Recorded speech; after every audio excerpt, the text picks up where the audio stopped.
सभी छात्रों का फिजिक्स की इस अनसॉल्व्ड लेक्चर सीरीज में बहुत बहुत स्वागत है। आज हम बात कर रहे हैं एक नए पेपर की जो कि हमने ले लिया है। ये सीरीज 346 जी है। इसके पहले जीडी हम हल कर चुके हैं, अब जीबी भी कवर कर चुके हैं। अब जीडी जीई के बारे में आज हम लोग आपसे चर्चाएं करेंगे। चलिए हम शुरू करते हैं। जैसा कि पेपर में आपको पता ही है कि 3 घंटे 15 मिनट का समय दिया जाता है और 70 का पूर्णांक होता है और 15 मिनट होते हैं परीक्षार्थियों के प्रश्न पत्र पढ़ने के लिए। इसलिए कृपया करके सभी छात्र प्रश्न पत्र को अवश्य ध्यान से पढ़ लें, क्योंकि कई दफ़ा ये होता है कि कन्फ्यूजन होता है कि किस तरीके से क्वेश्चन पूछा गया है और किस तरीके से है। ये कन्फ्यूजन दूर करने के लिए आप एक बार 15 मिनट जो शुरुआत के होते हैं उनमें पेपर पढ़ने में ध्यान दें, उसके बाद ही आगे आप पढ़ाई पर ध्यान दें और करना शुरू कर दें। चलिए शुरू करते हैं आज का पेपर।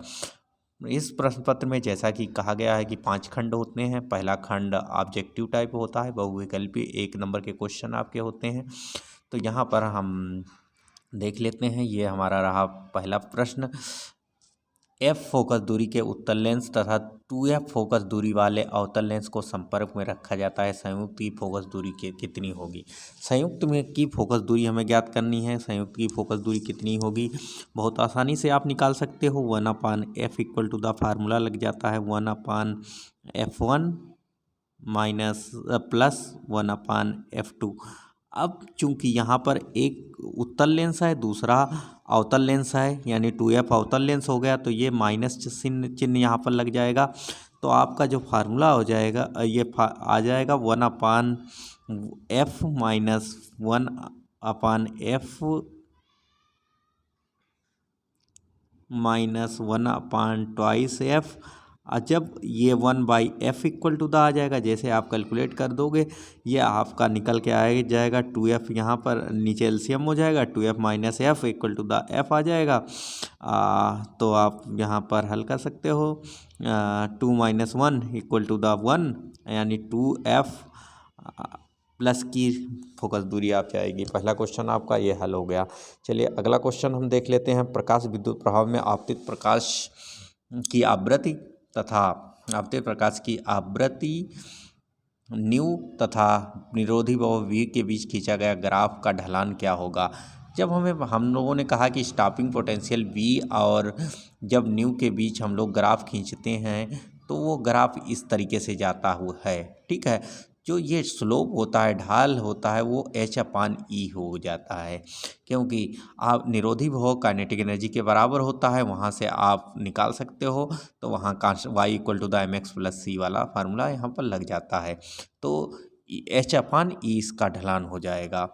अगला क्वेश्चन आपके पास दिया गया है। प्रदर्शित पीएन संधि डायोड में कौन सा अग्राभिनत में है? इसमें कौन सा अग्राभिनत में है? पहला, अगर ये एन टाइप है निगेटिव होना चाहिए, पी टाइप पॉजिटिव होना चाहिए। ये पी टाइप इधर का सिरा है, एन टाइप इधर का है, यानी ये एन टाइप निगेटिव है, पी टाइप ग्राउंडेड है, मतलब इसकी अपेक्षा धनात्मक है, अतः यह फॉरवर्ड बायस में होगा। पहला ही आंसर आपका फॉरवर्ड बायस में होगा। दूसरा अगर हम बता देते हैं आपको, तो ये माइनस का है 10 वोल्ट, और ये प्लस का लिखा, एन टाइप प्लस में है और पी टाइप माइनस में हो गया। ये रिवर्स बायस हो गया, ये नहीं होगा। ये आपका दूसरा 2 वोल्ट और -5 वोल्ट है, तो ये भी रिवर्स बायस हो गया। अब अगला क्वेश्चन की बात करें तो ये अगर हम देखते हैं यहाँ पर, तो ये +10 वोल्ट है, ये ग्राउंडेड है, ये भी रिवर्स बायस हो गया। यानी आपका जो कहने का मतलब है कि ये फर्स्ट ऑप्शन आपका सही होगा, क्योंकि ये फॉरवर्ड बायस में है। चलिए अगला क्वेश्चन हम हल करवा दें। ये रहा आपका अगला क्वेश्चन, नेक्स्ट क्वेश्चन। चलिए इसको देखते हैं। 2 बिंदु आवेशों के बीच F न्यूटन का बल विद्युत बल कार्य कर रहा है। यदि दोनों आवेशों को K प्रावेद्यतांक के माध्यम में रख दिया जाए तब इस पर कितना बल लगेगा? चलिए इसके लिए हम हल कर लेते हैं। इसको देखते हैं कितना बल लगेगा। यानी 2 बिंदु आवेशों को F न्यूटन का बल लग रहा है, तो F इक्वल टू द आपको पता है कि 1/4 पाई ε0 into Q1 Q2 by R² हो जाएगा। ये पहला हो गया। अगर हमने के प्रावैधुतांक में रख दिया तो एफ डैश हो जाएगा, F dash equal to the 1/4 pi epsilon naught, और यहाँ पर के आ जाएगा Q1 और Q2/R हो जाएगा, स्क्वायर आ जाएगा। कूलाम का नियम लग गया यहाँ पर। अगर हम लोग F dash equal to the 1/k common ले लें तो नीचे का हमारा एफ ही बचेगा, तो जो बल लगेगा वह F/k ये बल लगेगा। यानी इसका फोर्थ आंसर आपका सही है, F/k इतना न्यूटन्स का बल लगेगा अगर हम के प्रावैधुतांक में रख देते हैं उस पूरे संयोजन को। चलिए आगे की ओर हम बढ़ते हैं। नेक्स्ट क्वेश्चन हमारे पास है, बहुत अच्छे अच्छे क्वेश्चन यहाँ निकल के आ रहे हैं। एल लंबाई के एक तार को वृत्ताकार कुंडली में मोड़ा जाता है। कुंडली में वैद्युत धारा I प्रवाहित करने पर केंद्र में उत्पन्न चुंबकीय क्षेत्र क्या होगा। यानी हमने एल लंबाई का जो तार था उसकी एक कुंडली बना ली, मतलब एक छल्ला बना लिया, मान लिया जाए। अब ने एक रिंग बना लिया, तो एल लंबाई परिधि हो गई, यानी 2πr जहाँ पर त्रिज्या हो गई इक्वल टू द ये एल हो जाएगा, तो r इक्वल टू द जो त्रिज्या हो जाएगी वह L/2π आ जाएगा। अब कुंडली के केंद्र पर चुंबकीय क्षेत्र कितना होता है ये आपको पता है, μ0 I अगर छल्ला है अपॉन ट्वाइस A² R होता है। R की वैल्यू जैसे यहाँ पर आप रखोगे तो 2π ऊपर चला जाएगा, पाई 2 से 2 कट जाएगा, यानी ये μ0 πI/L, यानी फर्स्ट आंसर आपका सही हो जाएगा। चलिए ध्यान दीजिएगा आप लोग, इसी तरीके से क्वेश्चन करते रहिएगा। अगला क्वेश्चन देखते हैं हमारा अगला क्वेश्चन क्या है। चलिए अगला क्वेश्चन हमारे पास ये रहा है, यदि λ1 λ2 λ3 क्रमशः दृश्य प्रकाश एक्स किरणें और सूक्ष्म तरंगों की तरंगदैर्घ्य निरूपित करती हैं, तब कौन सा इसका क्रम सही होगा। सबसे पहले एक्स किरणें होती हैं जिसकी तरंगदैर्घ्य सबसे कम होती है, यानी एक्स किरणें यानी λ2 हो जाएगा, λ2 पहले आ जाएगा, फिर उसके बाद में दृश्य प्रकाश, फिर लेमडा आपका 2 आ गया, फिर आपका सूक्ष्म किरणें, ये माइक्रोवेव होती हैं सूक्ष्म किरणें, तो λ2 आपका पहला आ गया, फिर आपका जो है दृश्य प्रकाश λ1, और फिर ये आ जाएगा λ3, ये आपका क्रम आ जाएगा। तो हम देखते हैं कि λ1 ग्रेटर देन λ1 λ2 यानी एक्स किरणों की तरंगदैर्घ्य सबसे कम होती है। अगर हम देखें तो यहाँ पर ऑप्शन में किस तरीके से पूछा गया है, तरंगों को तरंगदैर्घ्य के रूप में निरूपित करते हैं तब कौन सा सही है। ये तो आपका इंक्रीजिंग आर्डर हो गया। अगर हम डिक्रीजिंग आर्डर की बात कहें कि घटते क्रम में कौन सा लेमडा है, तो इंक्रीजिंग आर्डर धीरे धीरे λ2 वाला है। यहाँ पर हमारे ख्याल से तो कोई ऐसा ऑप्शन आपके पास नहीं मिल रहा है। इस क्वेश्चन को मैं देख लेता हूँ। वैसे आप लोग याद कर लीजिए कि λ2 ग्रेटर देन मतलब λ1 बढ़ते हुए क्रम की बात अगर हम लोग करें तो सबसे पहले हमारे पास λ1 की सबसे छोटी तरंगदैर्घ्य होगी, यानी बड़े से सबसे बड़ी किसकी है, सबसे बड़ी तरंगदैर्घ्य λ3 आ जाएगी, फिर आपकी λ2 आ जाएगी, फिर आपकी λ1 आ जाएगी। ठीक है, तो क्वेश्चन नंबर ये थर्ड ऑप्शन आपका सही है इसमें। चलिए आगे की ओर हम लोग बढ़ते हैं, नेक्स्ट क्वेश्चंस की ओर देखते हैं। ये हमारा अगर आपने ऑब्जेक्टिव क्वेश्चन कर लिए तो आपके कुछ क्वेश्चन सही हो जाते हैं, यानी कुल मिला के जो है आपका पेपर अच्छा जाता है। अब आगे बढ़ते हैं, देखते हैं नेक्स्ट क्वेश्चन। सेक्शन बी आपका ऑब्जेक्टिव क्वेश्चन टाइप होता है। यहाँ पर आपको ऑब्जेक्टिव क्वेश्चन होते हैं, और लेकिन एक बात ये रहती है कि यहाँ पर भी जो है क्वेश्चन एक ही नंबर के होते हैं, इसलिए ध्यान देने की ज़रूरत रहती है। पहला क्वेश्चन है, जर्मेनियम को कैसे पी टाइप का अर्धचालक बनाया जाता है। यानी जर्मेनियम को कैसे पी टाइप का अर्धचालक बनाया जाता है, यानी जब फोर्थ ग्रुप में थर्ड ग्रुप की एलिमेंट की अशुद्धि मिलाई जाती है, यानी थर्ड ग्रुप की एलिमेंट की अशुद्धि जब हम अर्धचालकों में मिलाते हैं तब इस तरीके के बने हुए अर्धचालक को हम लोग पी टाइप अर्धचालक कहते हैं। यानी इसमें एक होल्स की कमी रह जाती है, यानी थर्ड ग्रुप की अशुद्धि मिलाते हैं तब इस प्रकार बने जर्मेनियम को हम पी टाइप अर्धचालक कहेंगे, यानी एल्युमिनियम की अशुद्धि जब मिला दें, कहने का मतलब ये है। नाभिकीय विखंडन अभिक्रिया क्या होती है? अगला क्वेश्चन आपके पास, नाभिकीय विखंडन अभिक्रिया क्या है कि जब भारी नाभिक दो हल्के नाभिकों में टूटता है तो इस अभिक्रिया को नाभिकीय विखंडन अभिक्रिया कहते हैं। यानी और जब न्यूट्रॉनों की बमबारी से भारी नाभिक कौन आपके पास हो गया? भारी नाभिक आपके पास यूरेनियम हो गया। यूरेनियम 235 अगर आपका टूटता है क्रिप्टॉन और बेरियम में, तो इस प्रकार जो है वह श्रृंखला अभिक्रिया कहलाती है। श्रृंखला नाभिकीय विखंडन श्रृंखला अभिक्रिया कहलाती है। जैसे 922 यूरेनियम 235 प्लस 0N1 1 न्यूट्रॉन की बमबारी हुई, तो इस क्रिया से Kr क्रिप्टॉन और प्लस बैरियम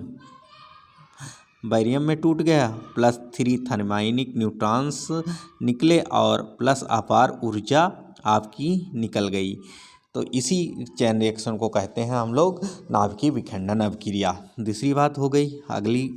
अगला क्वेश्चन हम लोग देखते हैं। अगला क्वेश्चन हमारे पास, पराबैंगनी किरणों के किन्हीं दो उपयोगों को लिखिए। बहुत अच्छा है। पराबैंगनी किरणों के, अल्ट्रावायलेट किरणों के दो उपयोग क्या हो सकते हैं? बहुत अच्छी चीज़ है। पहली बात तो अल्ट्रासाउंड हो गया, हमें मेडिकल साइंस में भी इसका उपयोग हो जाता है। और दूसरी बात, हम लोग इसको जब गहराइयों में जाते हैं तो दृश्य प्रकाश के रूप में भी इसका उपयोग करते हैं पराबैंगनी किरणों को। तो पराबैंगनी किरणें के दो उपयोग हमारे पास मिल ही जाते हैं। तीसरी बात, घ क्वेश्चन इसी का है, यदि प्रत्यावर्ती धारा का वर्ग माध्य मूल मान √2 एम्पियर हो तब धारा का शिखर मान क्या होगा? यानी RMS वैल्यू आपकी √3 है। IRMS अगर ये आपका √2 एम्पियर है तो I0 शिखर मान ज्ञात करना है। तो I0 equal to the formula आप लगा सकते हो, IRMS equal to the I0/√2 होता है। तो ये IRMS इंटू √2 आ जाएगा, यहाँ पर √2 हो जाएगा। चलिए आगे की ओर बढ़ते हैं। यहाँ पर √2 मल्टीप्लाई बाई √2 ये आपका आ जाएगा, यानी 2 एम्पियर का शिखर मान हो जाएगा। ये क्वेश्चन आपका हल हो जाएगा। फ्लेमिंग का दाएं हाथ का नियम आप लोगों को पता ही है कि फ्लेमिंग के यदि हम बाएं हाथ की तर्जनी, मध्यमा तथा अंगूठे को तीनों को एक दूसरे के ऊपर लंबवत रखते हैं तब साइड फिंगर जो होती है वह चुंबकीय क्षेत्र की दिशा तथा मध्यमा को धारा की दिशा, और तब अंगूठा चालक पर लगने वाले बल की दिशा को निरूपित करता है। ठीक है, तो ये आप इस तरीके से इसको आप आइडेंटिफाई कर सकते हो। यह तो आपने हाई स्कूल में भी पढ़ा होगा और यहाँ भी आप पढ़ सकते हो। ये तो क्वेश्चन फ्री का आ गया था आपके पास। दूसरा क्वेश्चन आपके पास है, अगला क्वेश्चन हमारे पास है, 1 फैरेड विद्युत धारिता वाले गोली चालक की त्रिज्या कितनी होती है? यानी गोली चालक की जो धारिता होती है C बराबर आपको पता ही है 4πε0 R हो जाता है गोली चालक की धारिता। तो R equal to the C/4πε0 हो जाएगा। 1/ε0 की वैल्यू आपको पता ही है 9 × 10⁹ होती है, 10⁹ और इंटू 1 त्रिज्या हो जाएगी गोली चालक की। जब गोली चालक की 1 त्रिज्या हो गई तो 1 धारिता हो गई, तो 9 × 10⁹ मीटर होना चाहिए उसकी त्रिज्या, जब वह 1 फैरेड धारिता ग्रहण करता है कोई गोली चालक। ठीक है, बहुत अच्छा क्वेश्चन है। और चलिए इसी के बाद में आगे की ओर हम लोग बढ़ते हैं, नया क्वेश्चन देखते हैं क्या है। चलिए, अब चूँकि ये इंग्लिश वर्जन है उसी का, सेक्शन सी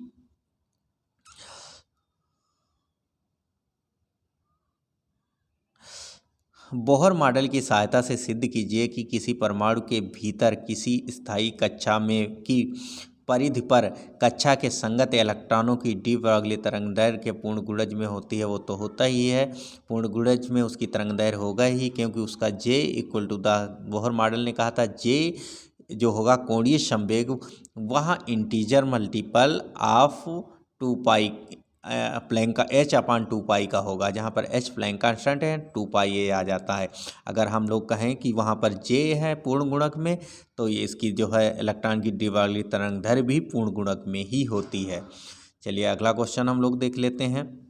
खा क्वेश्चन है इसी का। संयुक्त सूर्यचंद्र के नामांकित किरण आरेख खींचिए। इसमें आपको सिर्फ किरण आरेख बनाना है और आपको पूरे नंबर मिलेंगे। चलिए हम किरण आरेख आपको दिखाते हैं कैसे किस तरीके से बना हुआ है।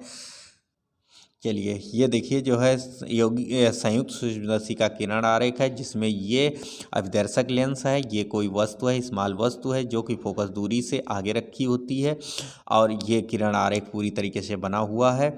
तो जो इमेज बनती है वह A डबल डैश और B डबल डैश पे बनती है, यानी रियल इमेज A डैश और B डैश पे यहाँ प्राप्त होती है। इस तरीके से इसमें द्वारे जो नेत्रिका लेंस होता है वो बड़ा रहता है, अभिदर्शक लेंस छोटा होता है। आप लोग इसको कायदे से प्रैक्टिस कर लीजिए, और नहीं हो तो इसका स्क्रीनशॉट अवश्य ले लें। इससे ये पता चलेगा कि आप कम से कम इसमें अगर आप पूरी तरीके से डायग्राम बना देते हो तो आपको पूरे नंबर मिलते हैं। चलिए आगे की ओर बढ़ते हैं, नेक्स्ट क्वेश्चन देखते हैं। चलिए अब अगला क्वेश्चन हम लोग देख लेते हैं। अगला क्वेश्चन है, किसी धातु की प्लेट पर आपतित प्रकाश की आवृत्ति 2 गुनी बढ़ाने पर उत्सर्जित इलेक्ट्रॉनों की गतिज ऊर्जा में क्या प्रभाव पड़ेगा। यानी जब आप तो आइंस्टीन का नियम हमने बताया था, किसी भी रूप में आपसे पूछा जा सकता है। तो यहाँ पर आ गया आपका वही रूप कि दी गई प्रकाश ऊर्जा उसके 2 भागों में विभक्त होती है, एक तो उसके कार्यफलन और दूसरे उसके गतिज ऊर्जा में।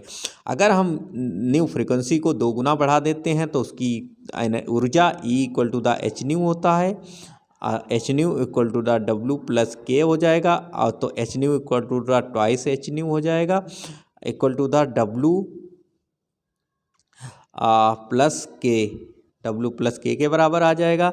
यानी कह सकते हो K equal to the twice H nu minus W, यानी उसकी जो गतिज ऊर्जा है वह बढ़ जाएगी। ये 2 नंबर का फ्री का क्वेश्चन है और फ्री के नंबर पाते रहिए।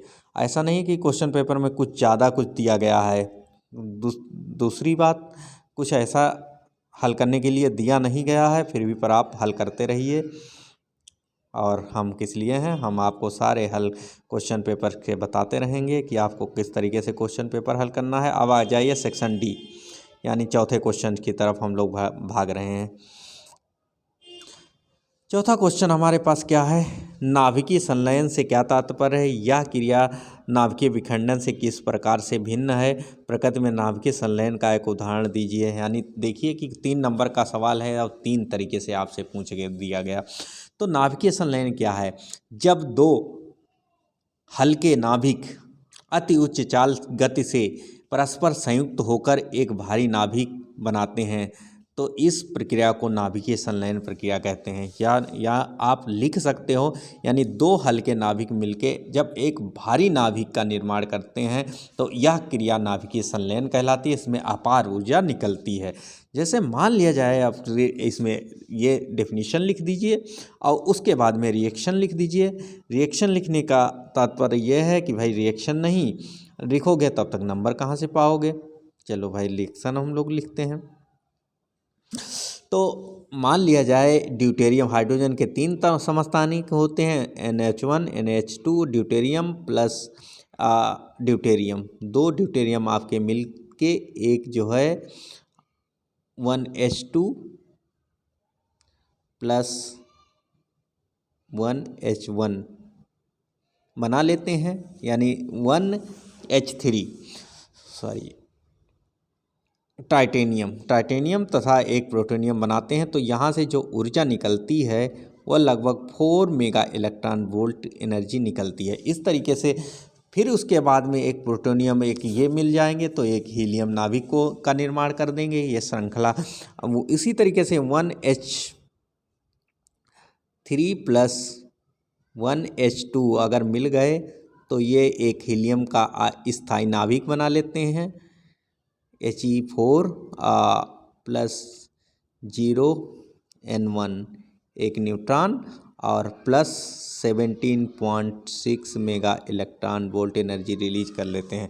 ये कहलाती हैं नाभिकीय संलयन अभिक्रियाएं। तो नियंत्रित नाभिकीय संलयन अभिक्रियाएं होती हैं। दूसरी बात इस क्वेश्चन में और क्या पूछा गया है देख लेते हैं। दूसरा क्वेश्चन इसमें पूछा गया है नाभिकीय संलयन का एक उदाहरण दीजिए प्रकृति में। प्रकृति में जो सूरज है, सूर्य की जो ऊर्जा है, सूर्य की ऊर्जा का स्रोत ठीक है, यह नाभिकीय संलयन ही है, नाभिकीय संलयन ही है। यानी हाइड्रोजन के वहाँ सारे समस्थानिक आपस में संलयन होकर स्थायी नाभिक हीलियम-4 बनाते हैं, हीलियम-2 का निर्माण करते हैं और अपार ऊर्जा वहाँ पर निकलती है। चलिए आगे की ओर हम लोग अब बढ़ लेते हैं, देखते हैं नया क्वेश्चन हमारे पास क्या है।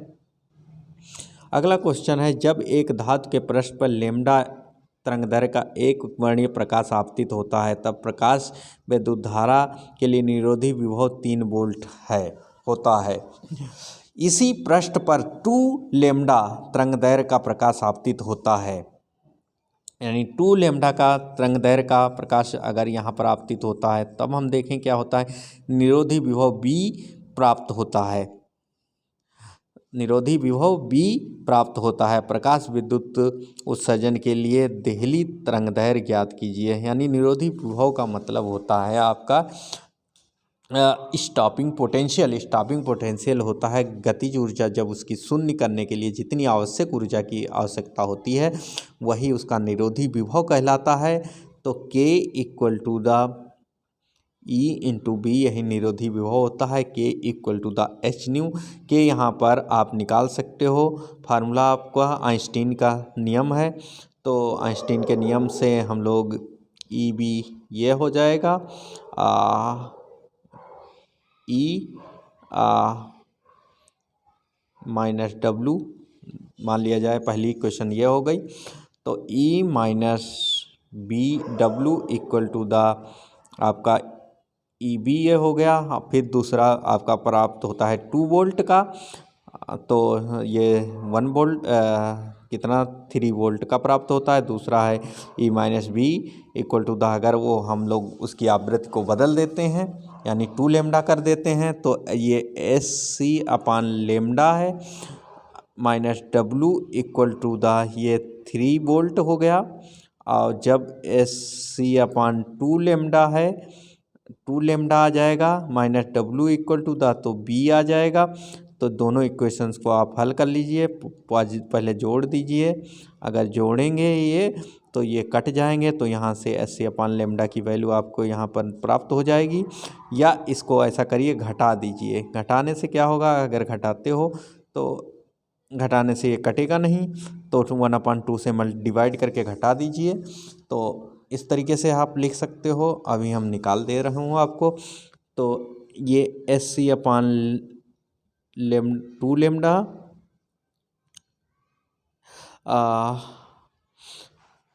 Equal to the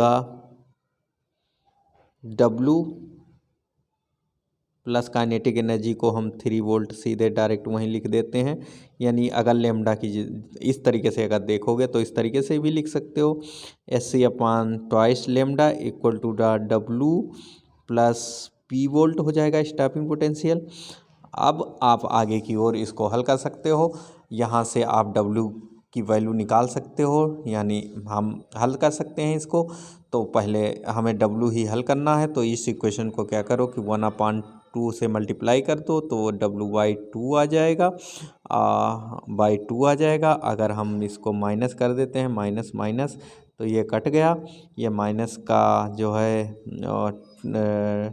1/2 W minus 1/2 W equal to the यहाँ पर हो जाएगा आपका 3/2 माइनस 1 1/2 1/2 आ जाएगा, वोल्ट आ जाएगा।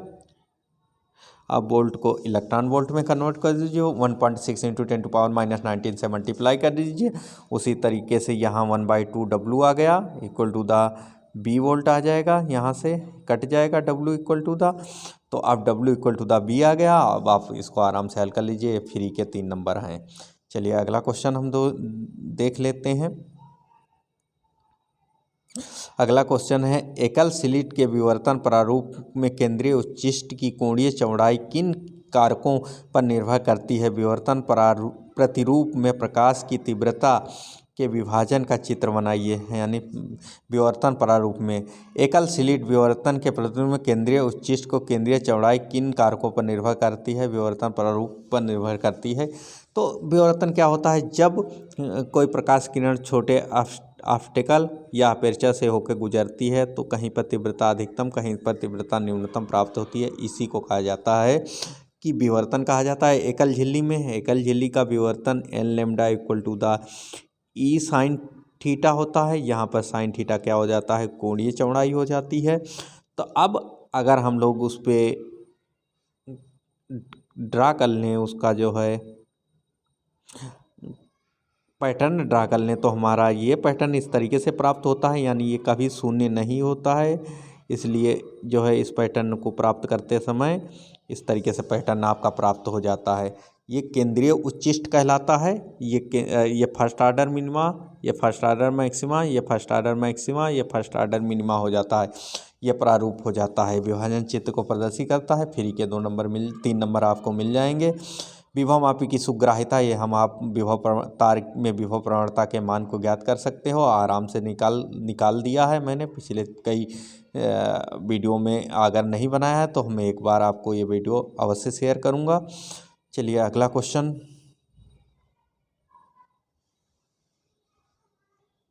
नंबर 5।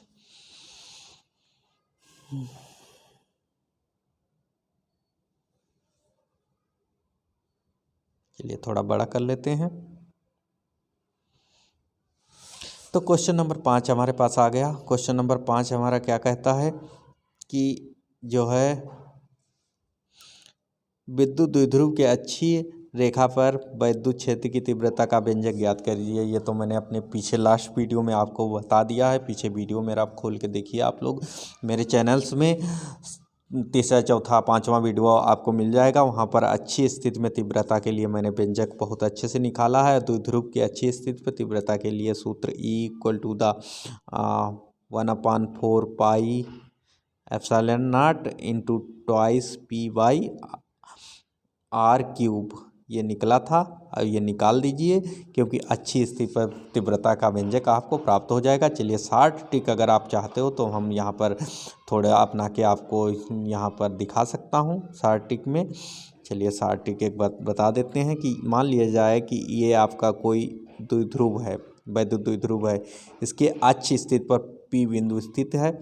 इसकी ट्वाइस L लंबाई आपकी है। यहाँ से बीच से अगर सारी दूरियां नापी जाती हैं तो ये r हो जाएगी। इधर की लंबाई l हो गई तो ये r-l हो जाती है आपकी दूरी। और यहाँ से यहाँ तक की दूरी आपकी r+l हो जाती है।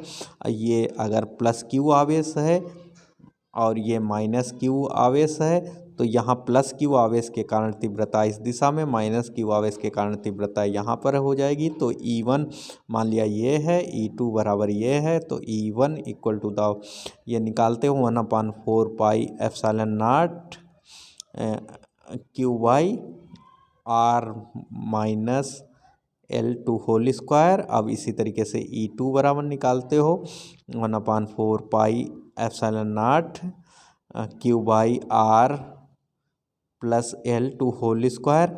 अब अगर इन्हीं दोनों इक्वेशनों को आप बैलेंस कर लेते हो तो E बराबर आपका E1 माइनस E2 हो जाता है, क्योंकि जिसका डिनोमिनेटर बड़ा होता है वह संख्या छोटी होती है। फाइनल हल करते समय हमारे पास जो वैल्यू आ जाती है वो 1/4 pi epsilon naught into twice P/r³ आ जाती है।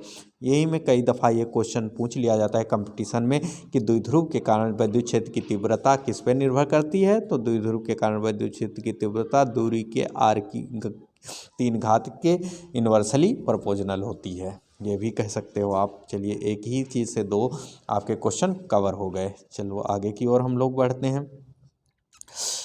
किसी गोलीय पृष्ठ के अपवर्तन का सूत्र। गोलीय पृष्ठ के अपवर्तन का सूत्र है ये वाला, हम अपने पीछे वीडियो में हम दिखा ही चुके हैं। ऑप्टिक्स वाला जो हमारी प्लेलिस्ट है उसमें देख लीजिएगा कि ये मैंने पूरी तरीके से आपको बता दिया है कि एक गोलीय पृष्ठ के प्रकाश के अपवर्तन का सूत्र है। तो जब एक गोलीय पृष्ठ कहें तो चाहे अवतल पृष्ठ के लिए आप करिए, चाहे उत्तल पृष्ठ के लिए करिए, या आपकी मर्जी होती है। इसलिए आप किसी भी जो है नियम कोई भी पृष्ठ आप लेकर उत्तल लेकर भी कर सकते हो, अवतल लेकर भी कर सकते हो, प्रतीकों का सामान्य चित्र बता सकते हो। 3 नंबर फ्री के हैं। चलिए अगला क्वेश्चन आपके पास है बायो-सेवर्ट का नियम। तो ये भी काफ़ी, बायो-सेवर्ट का नियम क्या है, इसकी सहायता से वृत्ताकार कुंडली के केंद्र पर चुंबकीय क्षेत्र की तीव्रता का व्यंजक ज्ञात करिए। बायो-सेवर्ट का नियम मैंने अपने पीछे वीडियो में कवर किया है। यानी बायो-सेवर्ट का नियम क्या है कि किसी धारा, बायो-सेवर्ट का नियम है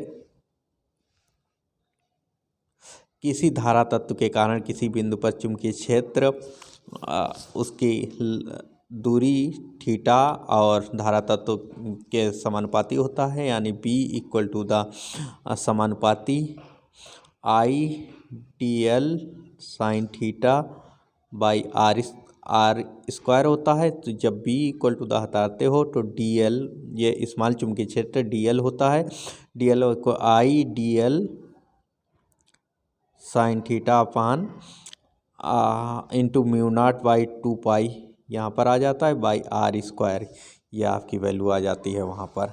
चलिए अब इसके केंद्र पर इसकी सहायता से धारावाही कुंडली के केंद्र पर चुंबकीय क्षेत्र की तीव्रता का व्यंजक प्राप्त करिए।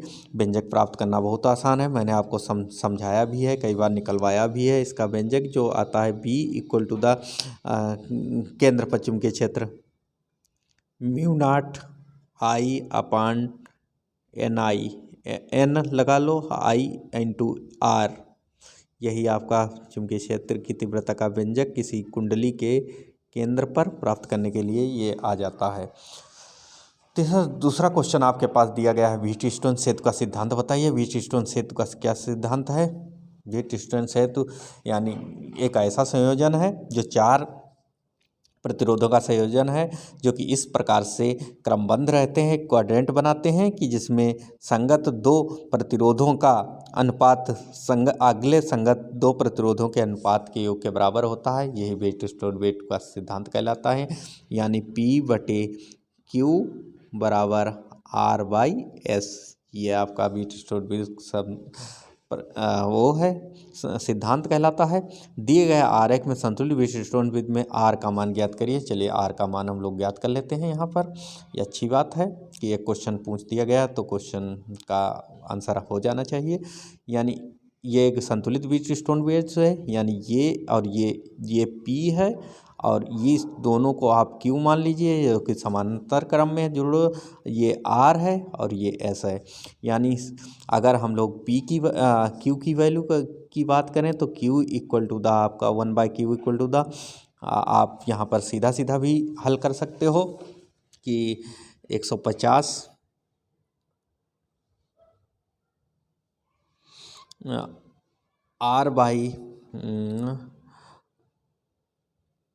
R/150 प्लस R, ये कह सकते हैं हम लोग। R यहाँ पर बन जाएगा।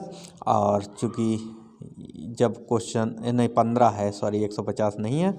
चलिए Q बराबर निकाल लेते हैं। ये P हो गया, ये Q हो गया, ये R हो गया, ये S हो गया, 15 है। तो Q बराबर 15 R बाई जो है 15 प्लस R, ये हमारा Q निकल आया। अब व्हीटस्टोन सेतु का P/Q बराबर R/S वाला फार्मूला आप लगा सकते हो। तो P/Q यानी P मतलब 6/15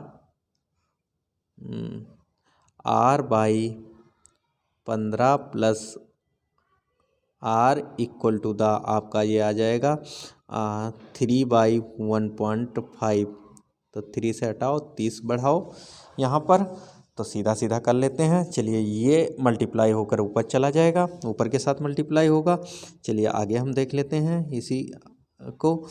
तो हमारा जो है 6 इंटू मल्टीप्लाई हो गया 15 प्लस आर के साथ, और नीचे आपका 15 R बचा, यह बराबर हो गया 30/15 का। ठीक है, यहाँ तक कोई दिक्कत नहीं हुई। अब आर की वैल्यू आप निकाल सकते हो। 15 एकम 15, दूनी 30, 2 आ गया, यानी ये 15R उधर चला जाएगा। 15 छक्का 90, 90 ये इधर आ गया, प्लस 6R यहाँ पर आ गया, बराबर 15 दूनी 30, 30R यहाँ आ जाएगा। 30 और 6 में से 30 गया, 30 में से 6 गया, 24R, 24R equal to the 90 degree हो जाएगा ये आपका। तो R इक्वल टू द ये हो जाएगा 90 डिवाइड बाई 25। तो ये आप लोग हल कर लीजिए, इतने ओम ये स्मॉल r प्रतिरोध का मान होगा। चलिए आगे की ओर अब हम बढ़ते हैं, देखते हैं अगला क्वेश्चन। फोटोडायोड का संक्षिप्त वर्णन कीजिए। इस बार कोर्स से हटा दिया गया था, फिर भी पूछा गया था, इसी से आपको फोटोडायोड क्या होता है। वह डायोड जो उच्च जिसे हम टनल डायोड भी कहते हैं, कि जब हम डोपिंग की ऑर्डिनरी डायोड में अत्यधिक डोपिंग किया जाता है तो प्रकाश सेंसिटिविटी के कारण इसमें प्रकाश डालने से इसमें जो है धारा प्रवाहित होने लगती है, उसी को प्रकाश फोटोडायोड कहा जाता है। फोटोडायोड की कार्यविधि फिलहाल इस बार कोर्स में नहीं है, इसलिए आपको पढ़ना नहीं है, और ना तो सौर सेल आपके कोर्स में है। सौर सेल को हम एक बार समझा देंगे, 60 क्वेश्चन कल हल करवा देंगे इसके बारे में हम। चलिए अगला क्वेश्चन हम लोग देख लेते हैं।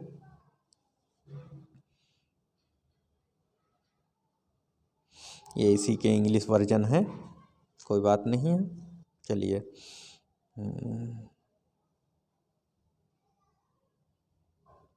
देखिए, हमारे पास क्वेश्चन 5 नंबर के आ गए, यानी 6 क्वेश्चन और 7 क्वेश्चन और 8 क्वेश्चन 9 क्वेश्चन ये 5 नंबर के होते हैं। नाभिकीय रिएक्टर का सिद्धांत क्या है तथा इसके मुख्य भागों का संक्षिप्त वर्णन कीजिए। यानी नाभिकीय रिएक्टर के मुख्य भागों का हमें संक्षिप्त वर्णन करना है कि नाभिकीय रिएक्टर क्या होता है। तो आप नाभिकीय रिएक्टर भी लिख सकते हो। नाभिकीय रिएक्टर का पूरा संक्षेप वर्णन और पूरा जो है PDF फाइल अपने टेलीग्राम चैनल 9415505508 पर आपको प्रोवाइड करवा देंगे, वहाँ से आप देख सकते हो। यानी इसके मुख्य भाग के अवयव का संक्षिप्त वर्णन कीजिए, इसकी सहायता से प्लूटोनियम का उत्पादन कैसे होता है।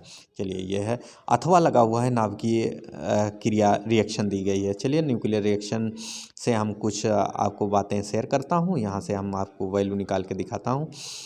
अगर ये इस प्रकार की न्यूक्लियर रिएक्शन दी गई है तो आपको घबराने की बात नहीं, क्योंकि इस नीचे सबके मान दिए गए हैं। उसको एक्यूरेट वैल्यू तक आप मान इसमें सबके रख लीजिए। रिएक्टेंट का मान माइनस प्रोडक्ट का मान को घटा दीजिए, जितना दोनों में डिफरेंस आएगा वही क्यू एनर्जी यहाँ से रिलीज होगी।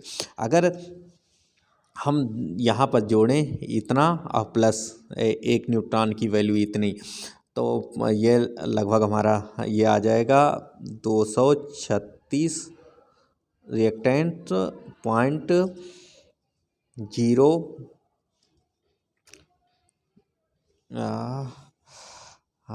1 मिनट 0 176 और 9 और 6 15 के 5 और 15 के 5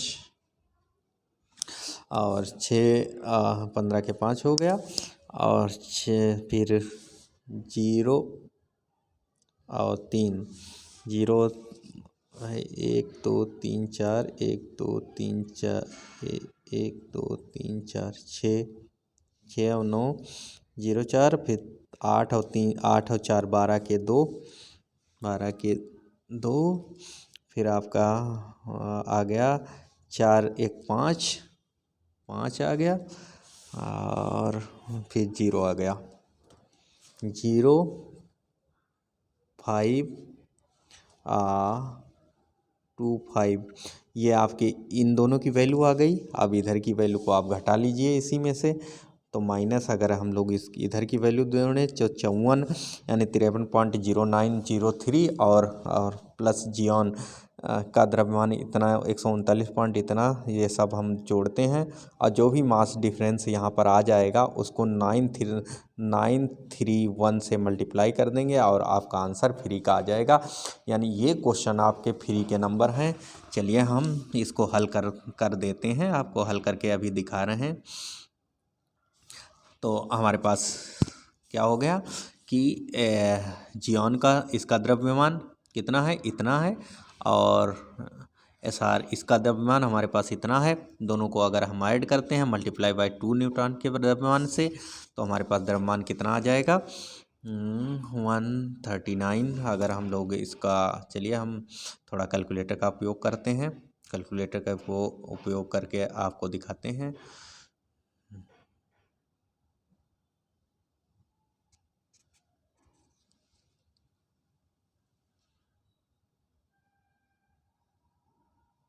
चलिए इस अभिक्रिया को हम कैलकुलेटर का उपयोग करते हुए हम बताते हैं। पहले हमने क्या किया कि यूरेनियम के द्रव्यमान रिएक्टेंट यानी यूरेनियम 235 प्लस न्यूट्रॉन के द्रव्यमान को जोड़ लेते हैं, कितना होता है।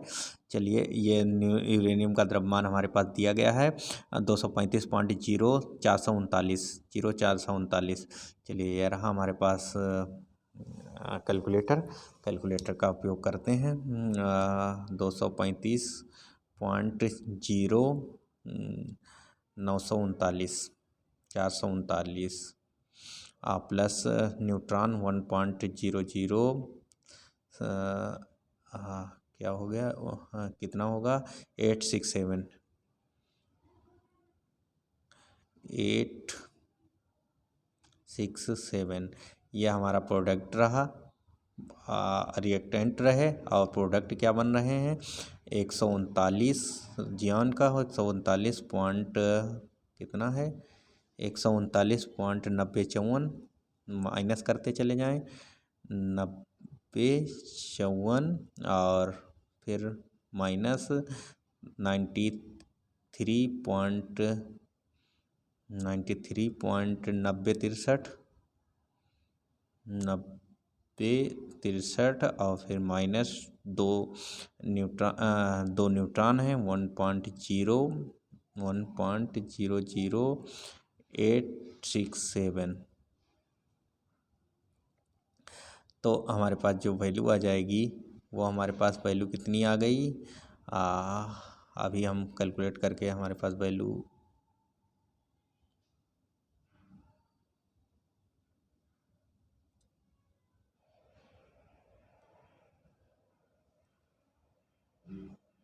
एक 153, ये माइनस, ठीक है, ये कर लिया 53 93 और माइनस,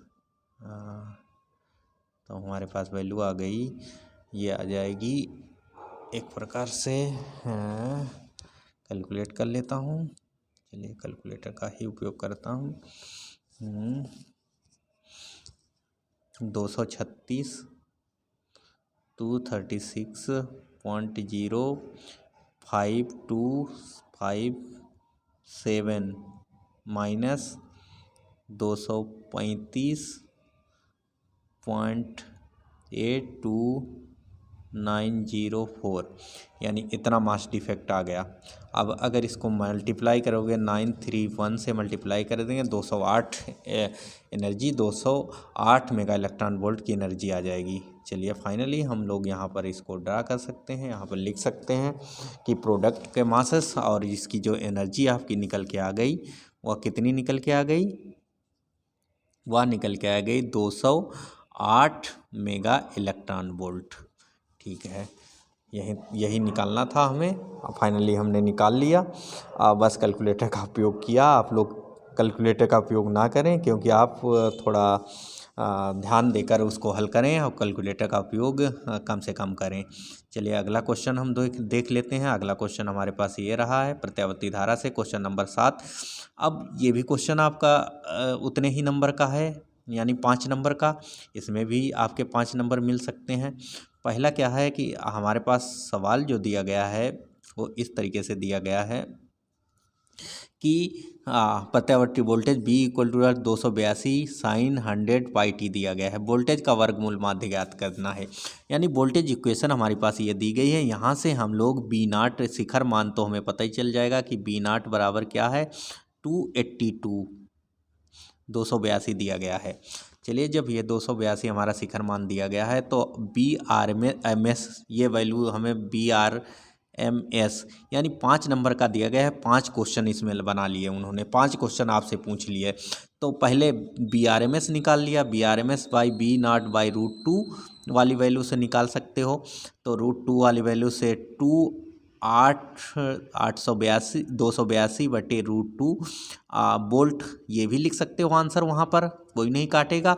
या √2 से मल्टीप्लाई और डिवाइड करके ये जब 2 हो जाएगा तो ये आप या इसको और सिंप्लीफाई करके 1.1141√2 बोल्ट भी लिख सकते हो BRMS की वैल्यू। तो पहला आपका 1 नंबर पक्का। दूसरा 1 नंबर प्रेरण प्रतिघात इसका निकालना है। तो प्रेरण प्रतिघात निकालना है XL। तो XL यहाँ पर देखिए तो हमारे पास ओमेगा दिया गया है। तो ओमेगा हमें यहाँ से निकल आएगा नीचे से। तो ओमेगा इक्वल टू द 100 पाई में दिया गया है, 100 पाई दिया गया है ओमेगा। अगर देखा जाए तो थोड़ा सही से लिखते हूँ, नहीं तो आप लोग कहते हो कि सर समझ में नहीं आता है। तो ओमेगा इक्वल टू द 100 पाई दिया गया है। अब प्रेरण प्रतिघात क्या होता है, XL होता है। XL equal to the omega L दिया हुआ है। L आपका ये दिया गया है कितना, 40 बटे पाई हेनरी। तो XL इक्वल टू द आप निकाल सकते हो यहाँ पर ओमेगा को 100 पाई और L का 40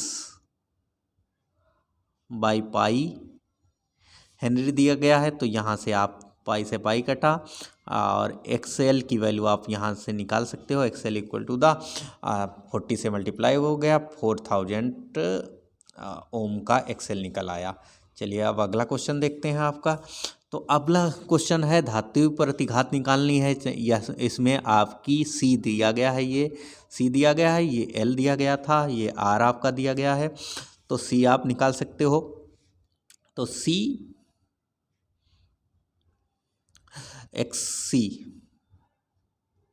XC इक्वल टू द 1/ओमेगा C होता है। ओमेगा जैसा कि पता है 100 पाई होता है। तो 1/100 और पाई और C की वैल्यू 10 पाई हो जाएगा। पाई से पाई कटा 1000 हो गया, 1/1000 हो गया, ओम आ जाएगा।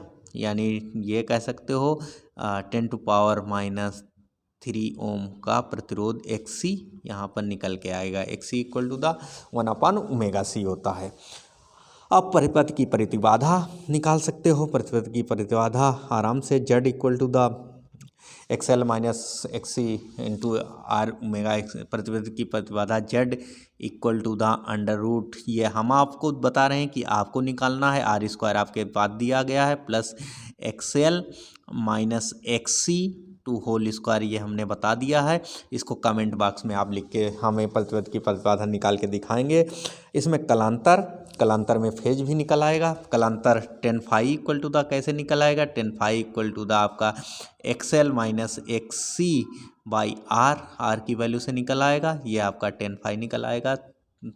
तीनों को 4 क्वेश्चन दिए गए हैं तो चारों 1-1 नंबर के दिए गए हैं। नंबर कटने के कोई चांसेस नहीं, 5 नंबर आप फ्री के पा सकते हो। मैंने आपको क्या बताया है, शुरुआत से अंत तक यही कह रहा हूँ आपसे कि छोटे क्वेश्चनों पर ज़्यादा ध्यान दो, बड़े क्वेश्चनों पर आप ध्यान ना दो। क्योंकि बड़े क्वेश्चंस में इतने ज़्यादा नंबर नहीं पा पाओगे, क्योंकि बड़ा भी क्वेश्चन होता है वो भी छोटे क्वेश्चन से मिलकर बना होता है। अब आपके पास दिया गया है, ये देखिए जैसे कि ये 5 नंबर का क्वेश्चन दिया तो गया है, लेकिन सब इसमें छोटे छोटे क्वेश्चंस को इन्वॉल्व किया गया है। छोटे छोटे क्वेश्चंस कौन होते हैं, पहला बात 60 डिग्री अपवर्तन कोण वाले प्रिज्म के पीले प्रकाश के लिए अपवर्तनांक √2 है। अल्पतम विचलन की स्थिति ज्ञात कीजिए। अल्पतम विचलन की स्थिति ज्ञात कीजिए। पहले अल्पतम विचलन कोण डेल्टा निकालना है, आराम से निकल आएगा क्योंकि हमारे पास A दिया गया है, A बराबर 60 डिग्री का दिया गया है। तो N इक्वल टू द हमारे पास दिया गया है √2 दिया गया है। तो n इक्वल टू द आपका है ये जो हो जाएगा साइन 60 प्लस डेल्टा बाई 2 अपान साइन 30 आ जाएगा। Sine A plus delta by 2 आराम से यहाँ से आप अल्पतम विचलन √2 आ जाएगा। यहाँ पर ये 1/2 साइन की वैल्यू होती है, ये √2 इक्वल टू द यहाँ पर साइन 60 प्लस डेल्टा बाई 2 अपान 1/2 आ जाएगा। 2 ऊपर चला जाएगा तो ये 2√2 आ जाएगा। तो आराम से अल्पतम विचलन निकल आएगा। और sine i equal to the वही डेल्टा वाला फार्मूला निकाल के अब मेरा प्रिज्म वाला जो डेरिवेशन था उसको आप देख लीजिए। उसी में एक एक चीज़ को पूरी तरीके से विधिवत तरीके से मैंने निकाला है और इसको हल कर सकते हो आप, क्योंकि अब वीडियो बहुत लंबा होता जा रहा है, आप लोगों को इतना पेशेंस रखना पड़ रहा है। चलिए कोई बात नहीं, अब लास्ट क्वेश्चन हम आपको बता रहे हैं।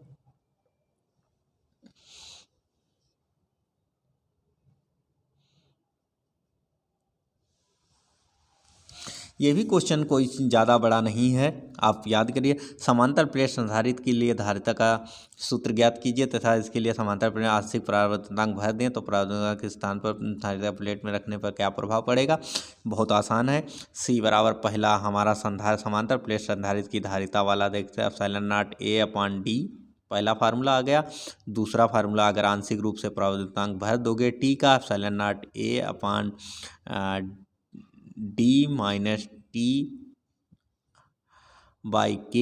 और प्लस d माइनस ये आपका निकल के आ जाएगा d-t/k। इस तरीके से आप संधारित्र की धारिता वाला सूत्र भी आप निकाल सकते हो अगर पट्टी आप आंशिक रूप से उसके अंदर परावर्तनांक भर देते हो।